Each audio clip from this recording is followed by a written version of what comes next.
Good evening. I'd like to call to order this regular meeting of the Round Lake Area Board of Education at 7:05 p.m. on October the 6th from the Round Lake Media Center. If I can get started first with a roll call, please. Mr. Francisco? Here. Mrs. Larson? Here. Mrs. Nergretti McGinley? Here. Mr. Devera? Here. Miss Lee? Here. Mrs. Klingler? Here. Let's start with the Pledge of Allegiance.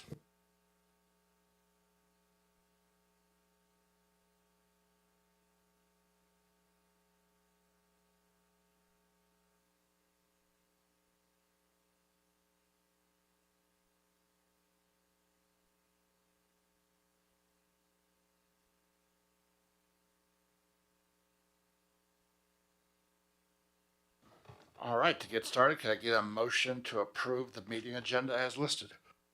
So moved. Second. Motion by Miss Lee, seconded by Mrs. Klingler. Roll call, please. Mrs. Klingler? Yes. Miss Lee? Yes. Mr. Francisco? Yes. Mrs. Larson? Yes. Mrs. Nergretti McGinley? Yes. Mr. Devera? Yes. Motion carries, and that will get us an approved agenda. And first up on that is communications to the board. First one there is the FOIA report. Any questions from the board in regards to the published FOIA report as listed? Hearing none. Next question, any questions for the review contracts under 1,000?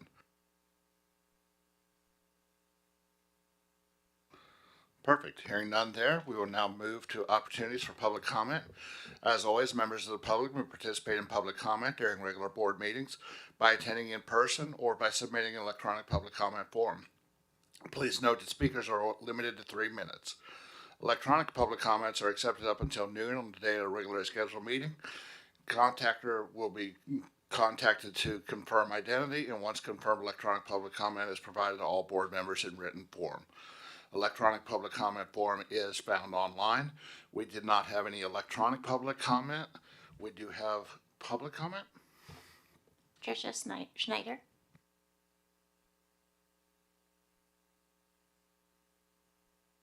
Good evening. My name is Tricia Schneider. I am a district parent with a second grader at Murphy Elementary.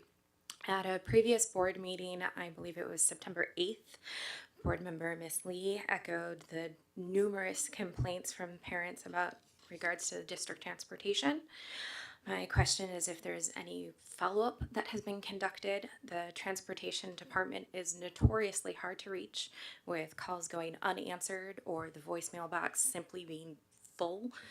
When my own child, a 7-year-old second grader, had a scary and frustrating error with the bus, this was on September 16th. I immediately contacted Deputy Superintendent Ms. Heather Bennett. She was with an account of the incident. She was very quick, as always, much appreciated, to respond. And then the Murphy principal quickly reached out and told me what had happened. But I missed a call from the Director of Transportation, Mr. Garcia, hours later. And I sent him a detailed email of what had happened. And this was basically ignored. I received no follow-up call, not even an acknowledgement of the email. So I don't know what resulted from this particular incident. And then also with all the other numerous parental complaints about the transportation department. So my question to the board is if it is still being looked into, all these complaints. I'll just make a statement. Just so there'll be information presented at the next board meeting publicly. And then thank you for your communicating the concern. I want to reassure you that you can continue to move up the chain if you don't get somebody. Ms. Bennett is responsible ultimately for transportation. So if you're not getting feedback in a timely manner, you can go to her directly. Thank you. You're very welcome. Thank you. Did we have any other additional public comment? Hearing none, we will now move to the superintendent's report and Dr. Mendoza. Very pleased to say that Round Lake High School's testing coordinator, Kimberly Botts, recently partnered with the College of Lake County and P20 Educational Partnerships, lead college readiness and dual credit program coordinator, to create a support guide for dual credit students requiring successful completion of the district's self-placement assessment, which will be used as a countywide tool to support students as they prepare for the exam. We continue to be proud of the incredible skills and expertise of our staff, whose work will be leveraged to reach students across Lake County. We are committed to ensuring the thriving partnership with College of Lake County and P20 Network as we work to reach the shared goals related to the post-secondary success of our students. That completes the superintendent's report. Thank you, Dr. Mendoza. Any questions for Dr. Mendoza? Hearing none, we will now move to approval of open meeting minutes. I need a motion to approve the minutes of September. Oh, it's You a didn't do committee the report. Yeah, the committee update Sorry. report. Oh, sorry, you're right. I apologize. I do apologize. Skipping that, I apologize completely. Committee report, please, Ms. Congler. No, it's totally fine. Actually, this committee meeting I was really delighted about. We had two kind of major things that we talked about. One of them was this CPAC. They're wanting to roll out the CPAC, which is a thing that it's basically a body that serves as a formal advisory body composed of primarily parents, guardians, students with disabilities, and they work in partnership with the district administration to improve special education programs and services. As you know, we did get quite a bit of feedback from our town hall about that. So this is kind of our response to that, to make sure that we're letting people know that we're hearing them and we want to correct any areas of opportunities. So we talked about the guidelines for this, the bylaws. The bylaws are specifically written by CPAC. There was a lot of questions around that, both in our kind of preliminary meeting and then the actual community engagement meeting. I thought they really addressed it nicely. They're going to be actually sending them to us by the next agenda, and then we're going to be reviewing them as a committee to make sure that they're kind of structured the way we want. It is going to be a formal committee, so going to be very similar to like a board meeting in the way that it's structured. But I'm delighted about this. I feel like it's going to be a really good way to kind of expose areas that we need improvement on, kind of make sure we're having that dialogue with our parents and areas that we maybe need to address. And they are going to have like a CPAC website. That's going to be one of the requirements they do. So when the CPAC website is put up, they're going to, I believe, have an area for parents to apply because they have like a minimum number of people that they want to have join. And that list will go, so they have a kind of a running list going to the advisory committee. But more to come on that. And anything that you want to add on that? Anything you want to add on that? Okay. But I'm very delighted about this one. I just thought it was a great idea. So shout out to you guys for your hard work. And then the second kind of major item we discussed was the additional community engagement opportunities. They were soliciting kind of feedback for areas or things that we could do to kind of for outreach. There was actually quite a bit of discussion about this when we met. Heather and I met. I had like a list of things. I said, oh, we could do this. And what I discovered is that there are things we are kind of already doing that I just wasn't aware of. It's things that we've been doing for a while. So they're actually going to sort of compile that together and then do like a presentation on it so that we can kind of see, areas that we need to work on. And then, so she's going to draft that up and then a future presentation covering like what engagement efforts we have or community engagement efforts we are going to do or things that we can do. So I'm really excited about that too. I think kind of a sample session topic that they put in there are things that we can discuss would be like academic programming, curriculum development, school finance updates, family engagement and communication strategies, student services, including social and emotional supports, things like that. So we have quite a bit of opportunity there, things that we can discuss. But yeah, so anything you want to add on that? Anything you want to add? So that is our two kind of main things that we discussed. There was obviously the snapshot is in there, so do take a peek at that. We have quite a few upcoming events, like quite a few coming up. So keep an eye on that. And that was community engagement. Anything that you want to add? Okay, that was community engagement. Thank you. Any additional questions for community engagement? Awesome recap. Thank you very much. Now, let's see if we can move on to approval of open meeting minutes. I do apologize again. Thank you. I need a motion to approve the September 29th, 2025 board special meeting public hearing meeting minutes. So moved. Second. Motion by Ms. Lee, seconded by Mrs. Klingler. Roll call, please. Mr. Francisco, Yes. Mrs. Larson, Abstain. Mrs. Negretti McGinley, Yes. Mr. Rivera, Yes. Mrs. Klingler, Abstain. Miss Lee. Yes. Motion carries. I need a motion to approve the September 29th, 2025 regular board meeting minutes. So moved. Second. Motion by Mr. Tavera, seconded by Ms. Klingler. Roll call, please. Mrs. Klingler, Abstain. Miss Lee, Yes. Mr. Francisco, Yes. Mr. Rivera, Yes. Mrs. Larson, Abstain. Mrs. Negretti McGinley. Yes. Motion carries. All right, I need a motion to approve the consent agenda for the following items. The accounts payable report for $2,752,085.01 and the October 6th, 2025 employment report. So moved. Second. Motion by Ms. Klingler, seconded by Ms. Lee. Roll call, please. Mrs. Larson, Yes. Mr. Tavera, Yes. Mrs. Klingler, Yes.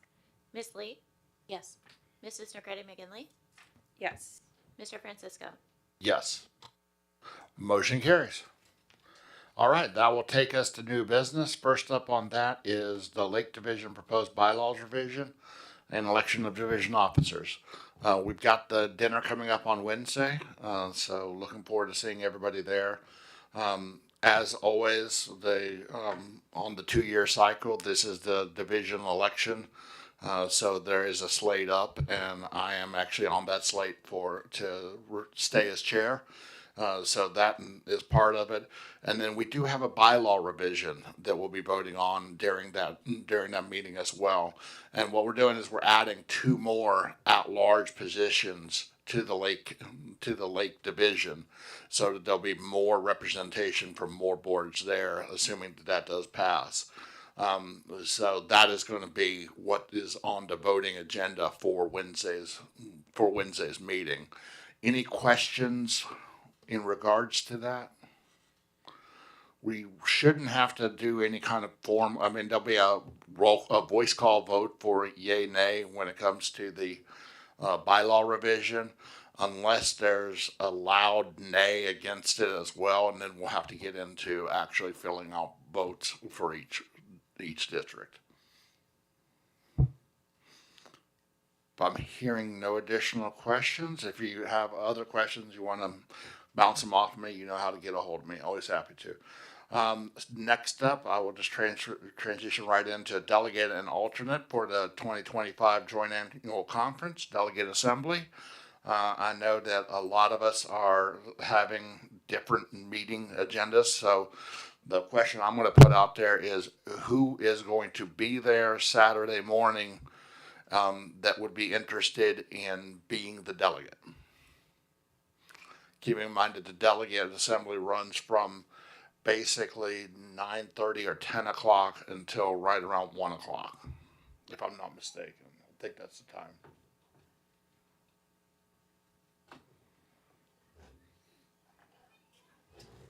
Okay. Crickets. Is it just the 3 of us that are going to be there Saturday morning? Well, I was gonna say yeah. I mean, I know I'll be there Saturday morning. I'm only going Friday. So I don't then have you served as delegate before?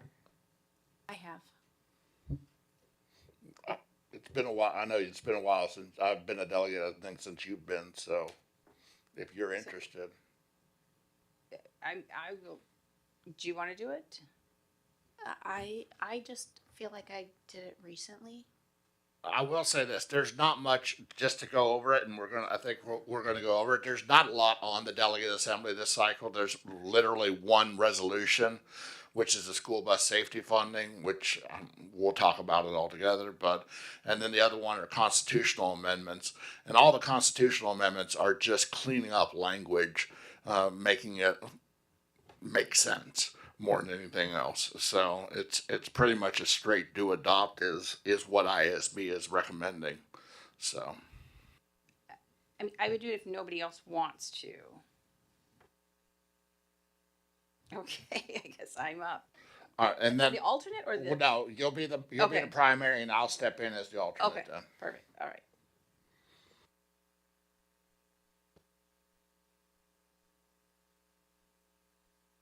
Don't think we have to do a full roll call on that one. I think we just make that call. Just So make the we're, no- yep. Okay, good. Then what we'll do then is at the next so at the next meeting, do we even not need to have this on? For the delegate and alternate, Yeah. I don't. It's up to you. I mean, I want to say we have had it I brought think you back have. forward. Yeah, I think So- let's just be safe. Let's Go go ahead ahead and and do bring it it as back for a that's how I formal vote. wrote it on there as Yeah. an action at the next Let's meeting. let's just bring Do it back for formal a formal action. vote. Sounds good. Perfect. Okay, next one up is the approval of board position on the ISB proposed resolution. We kind of already touched on that. Does anybody have any questions in regards to, again, all the resolutions, and you've got a paper copy of it at the desk as well. But ISB's recommendation is do adopt on everything. And I don't have a challenge to any of it, but opening the conversation. I agreed. Yeah, I was gonna say, I don't either, just obviously I will take the direction of the board. Miss Lee? I didn't have any issues. Good. Yeah, I read through it all. Okay. It's just cleanup language. So then, I think this one is definitely gonna come back next week next meeting as well for the full formal vote. But it sounds like we have unanimous, on this one to go with ISB's do adopt across the board. All right, so that'll wrap that one up, and that'll take us to Mrs. Bennett with the safety hazard finding form. Okay, so as most, if not all of you are aware, earlier this year we ran into some challenges related to our walker boundary with the switch from our old to new transportation system. And there was a change for the walker boundary for McGee and also a small section for Village. After further analysis of that entire issue and in working in collaboration with Ms. Ames Soul in the process for how you submit a serious hazardous area through IDOT, we are finally there. So last week I worked with our Director of Transportation and our Director of Safety to complete a new form, which we're asking for your approval this evening. This will correct the issue that we ran into in that we will formalize the serious safety hazard area for the McGee boundary and in fact change that back to officially transportation eligible in that area. So we have been offering transportation or providing transportation in that area for many years. There is another serious hazard area on the other side of that neighborhood where we could probably utilize that for transportation claim purposes, but this really cleans it up and makes it very clear that this area that we are submitting for approval through IDOT will ensure that we are in compliance in that full area. And then the Village Walker Boundary area was a very small neighborhood off of Avalon. We already did have an approved serious safety what is the name of it? I'm sorry. The serious safety hazard finding form. It was already approved for that area, so that was an error in the move from the prior system to the current. So again, this evening we're asking for the board's approval for this specific form to be submitted to IDOT. And we do anticipate by having the calculation completed on there that we will be approved for that.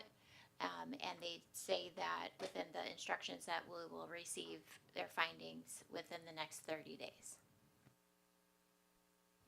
Any questions from the board? I do have a couple questions. So I know in the memo it states the families that were notified for the next school year that would not get busing would be walkers that will notify them. How are we going to notify them?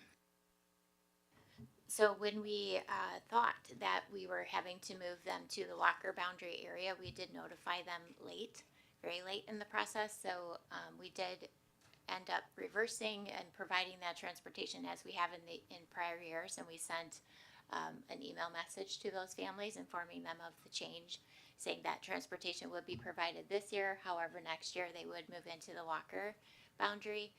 So we will follow up in the same way this time, along with text messages to be sure that they're seeing that message, Okay. that they will in fact still be eligible for transportation next year. So we got it to you late this year.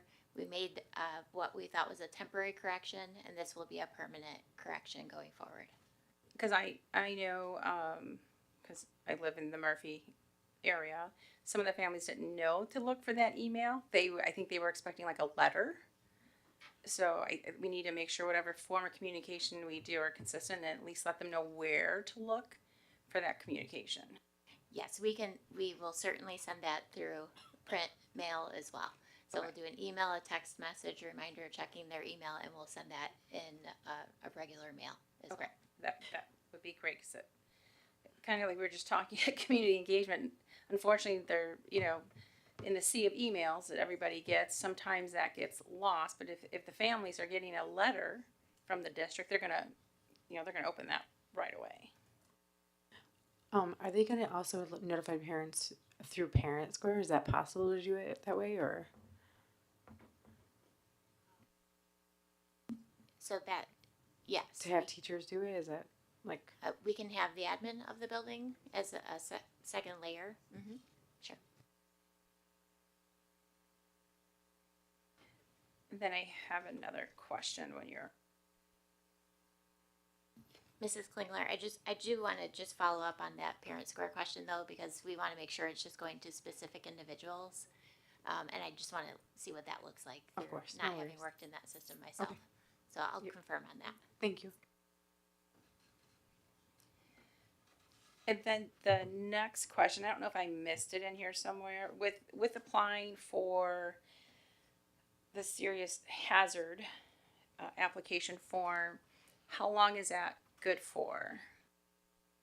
Until another change happens in the area that would deem it not to be considered hazardous. It's really up to school districts to be doing these assessments on their own. It's not something that IDOT comes out and necessarily evaluates for us. So that being said, I'm actually glad you asked that question. So this is step one in the assessment of the entire boundary of our community. We want to make sure that there aren't any others out there that should be considered hazardous or the opposite direction.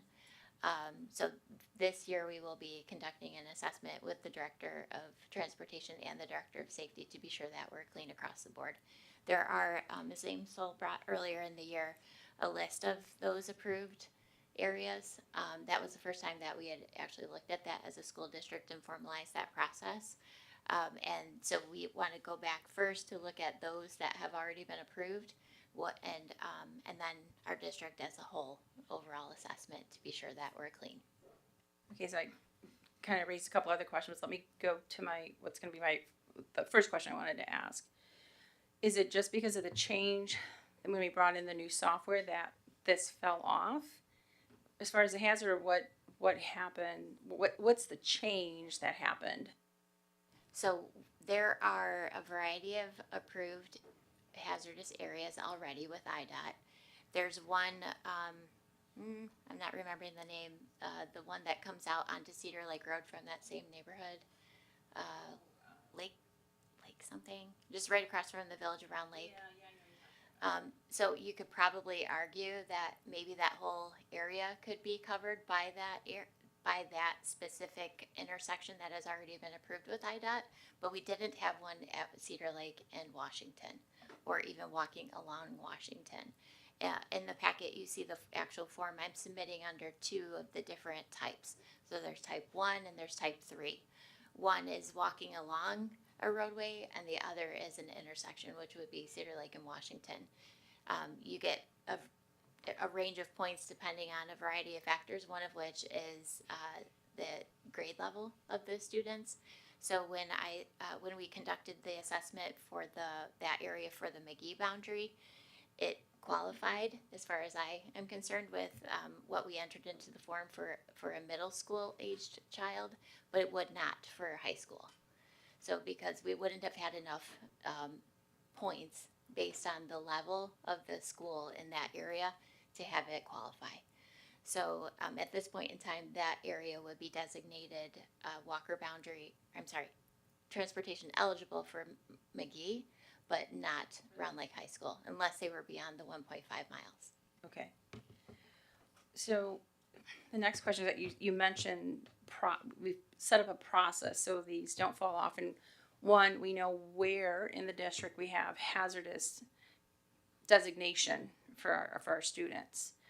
What do we do to make sure that process is clean across the district and within the transportation department? So I think Ms. Amsel helped us out at the beginning of the year. I'm actually bringing that to our attention that is something that we should be looking at as far as having the board approve those every year. So that will be built into our regular cadence. Second is, oh shoot, I forgot. So yeah, how are we building that process so this doesn't fall off again and that we're staying on top of these? So like so if a change happens, we know what we need to do, whether it's notifying parents and community that their student will be a walker, or do we need to file this paperwork? This year will look different than future, but in the future we will minimally annually be reviewing this because just in itself tied to what we're bringing before the board for their approval. But this year will be much more comprehensive, looking what we currently have, doing a better assessment across the district, physically looking at these areas. And in our community, there are many neighborhoods that don't have sidewalks. While we would love to have, Yeah, I have half mine is, half mine is not. yeah. So that in itself is not necessarily just a shoe in to be transportation eligible, but are there other things within those areas that would raise the points to bring it to a process where we would potentially be able to provide transportation? Maybe. So that's where I will be working with our director of transportation and safety to assess across the district what we currently have in place and what changes we need to make in the future. Additionally, there is some coding that we should be putting into the transportation system, labeling those areas as hazardous, because that then transfers over to data that Ms. Amsel will need in working in collaboration with the Director of Transportation and submitting our transportation claim each year. Yeah, that's going to be the next question is because I know we implemented a new software this year, and that might have been some of the issue is how it's coded, and I forget the name now, but how are we making sure what process we put in place within the transportation department so they know this has to happen, that they're coding it correctly, so that way again a student doesn't fall off and is not coded correctly. So there's definitely coding that is required in throughout this whole assessment process. This and other things related to transportation and the new system will be sure that that is appropriate and accurate in the system. However, I think the switch over from the old system to the new, as far as the walker boundary goes, was quite manual. So we were working with Traversa's representatives throughout the conversion process, but it literally was a drawing of the map into a system. It wasn't necessarily taking from what was in the old system and electronically converting that into the new. So that's where the error came in, as I understand it, for the McGee and the village boundaries with the errors that we experienced in the fall.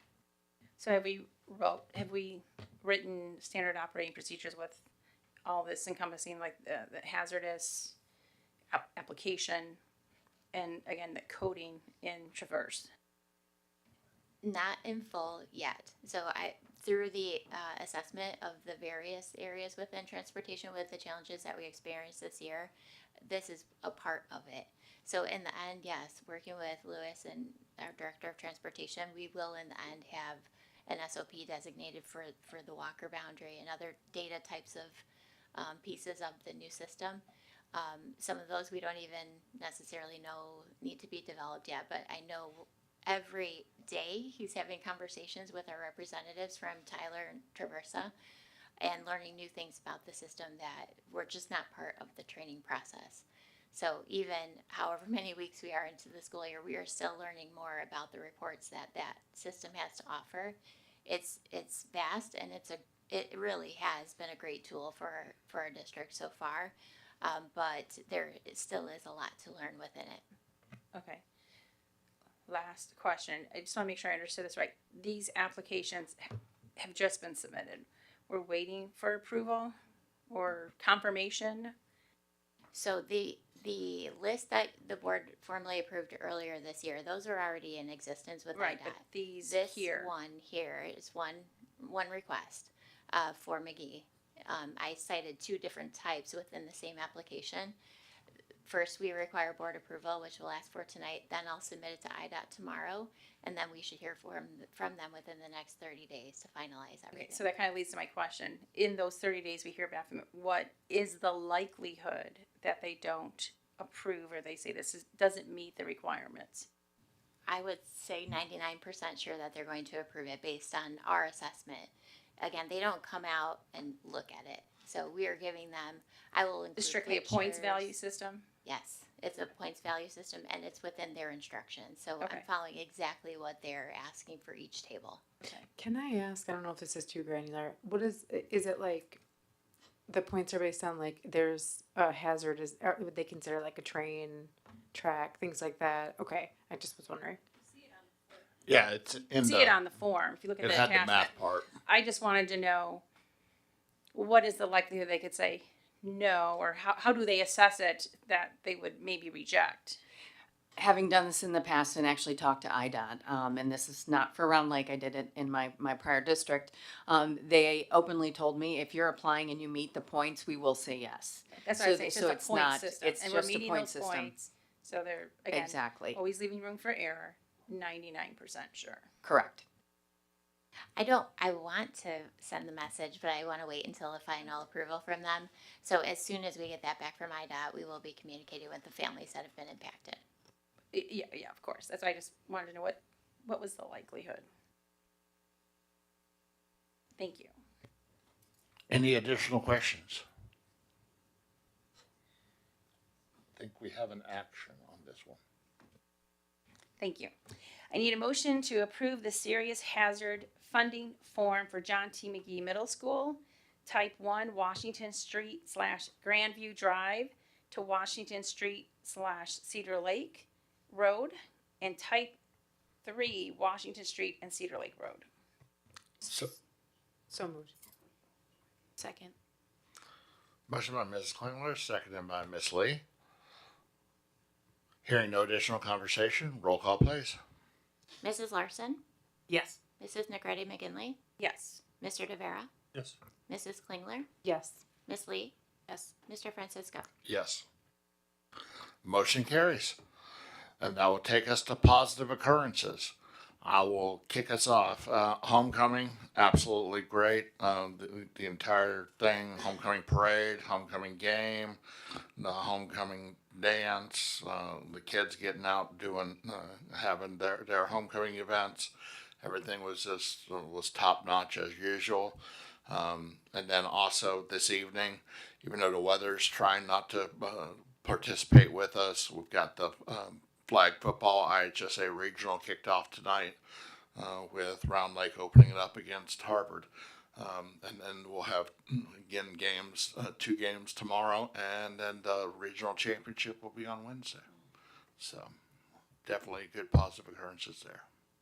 I have one. So the band went and played at Mount Prospect. Peg and I went to go and see them, and they just look so good. The kids do such a good job, and they just are so nice. They cheer for the other groups that are playing. They're really supportive. We always get compliments on how well behaved they are. I just think it's so nice to represent.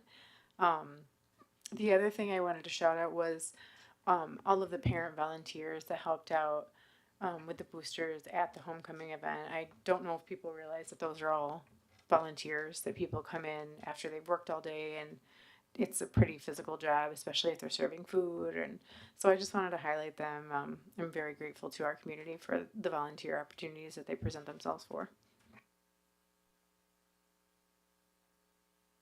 I wanted to add the band did an amazing job, especially considering how early they had to get here for the homecoming parade and then do all that and didn't get back here until like 10 o'clock that night. So they had a very long day. Yeah, I just echo everything everyone said. I just wanted to, I always love on the Friday night games, there's a few football players that are also in the band. So I love seeing them out there. It reminds me of when I went here a million years ago, to those football players who are also doing the fine arts. I just like to call that out. And I wanted to highlight how fun the parade was. I feel like we had a lot of people show up. It's lovely to see the community. That was one of the best weather parades, at least in my tenure, that we've had. It was nuts how good the weather was. All right, hearing nothing else on positive occurrences, we'll move to future agenda items. So I know we heard about when transportation was coming back, but I know, can you remind me, I asked about the coming back with Dr. Sanders who proved new cut scores. Yeah, that'll be October, end of October, beginning of November.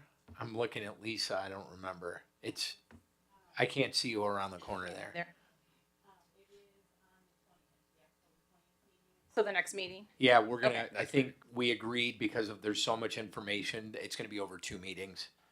Yes. That's fine. I think it's Yeah. imperative information of the change within the state so that our families and the board is aware of those changes. The cut scores, I will tell you, it's a positive change, but it's a little bit hard to understand. So. Yes, and I It'd be- know. Oh no, I'm just saying. No, I know. it's I know good, we had it's a little, positive. little bit of side Preview. conversation with Dr. Sanders when he was here visiting. But again, I want to make sure the community and the board is aware of that information. All right, any additional future agenda conversation? Hearing none, then I would need and request a motion to convene in closed session as permitted by statute 5 ILCS 120/2 for the purpose of discussing the following: closed meeting minutes 5 ILCS 120/2 C21 and employment matters 5 ILCS 120/2 C1. So moved. Second. Motion by Mrs. Larson, second by Mrs. Klingler. Roll call, please. Mr. Francisco, Yes. Mrs. Larson, Yes. Mrs. Klingler, Yes. Miss Lee, Yes. Mr. Devera, Yes. Mrs. Norgretti McKinley. Yes. Motion carries. That will take us to closed session. We will have action resulting from closed session, so we will return to open session upon completion of closed session. So online, we will see you then.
right, we are back in open session at 8:01 p.m.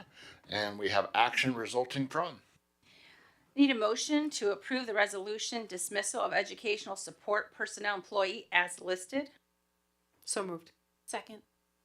Motion by Ms. Klingler, second by Ms. Lee. Roll call, please.